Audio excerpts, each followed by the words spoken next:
ছাত্র আন্দোলনের সময় যারা নিহত হয়েছেন তাদের শহীদ উল্লেখ করে তাদের অবদানের কথা পাঠ্যপুস্তকে রাখার দাবি জানিয়েছেন জামায়াত ইসলামীর আমির ডাক্তার শফিকুর রহমান। তিনি বলেন, আমার দৃষ্টিতে এটা আমাদের দ্বিতীয় স্বাধীনতা। দ্বিতীয় স্বাধীনতায় অবদান রাখা শহীদদের কথা সব পাঠ্যপুস্তক ও গুরুত্বপূর্ণ সব জায়গায় স্থান করে দিতে হবে।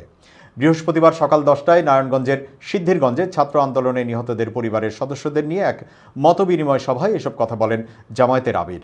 তিনি বলেন, একটা জাতি যেখানে দাঁড়িয়ে যায় সেখানে কোনো স্বৈরাচার মাথা তুলে দাঁড়াতে পারবে না।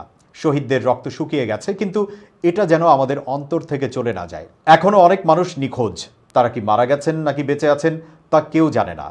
ওই রাতগুলোতে অনেক কিছুই ঘটেছে, যা আরেকবার ঘটেছিল 2013 সালে শাপলা চত্বরে, যেখানে হাজার হাজার ওলামায়ে কিরাম উপস্থিত হয়েছিলেন।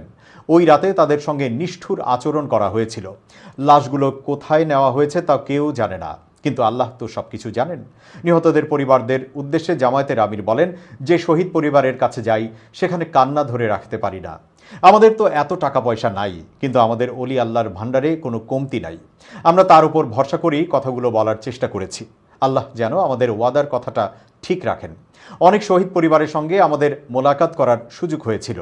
এই জাতি যেন আমাদের এই শহীদ সন্তানদের ভুলে না যায়। তিনি আরও বলেন, আমরা প্রধান উপদেষ্টা ও উপদেষ্টাদের সঙ্গে বসেছিলাম। রাষ্ট্রের প্রত্যেক খাতকে অগ্রাধিকার দেওয়ার কথা বলেছি। আপনারা চেষ্টা করুন, আমরা আপনাদের পাশে আছি। তারা কথা দিয়েছেন, কাজ করবেন। আপনারা দোয়া করবেন তারা যেন করতে পারেন।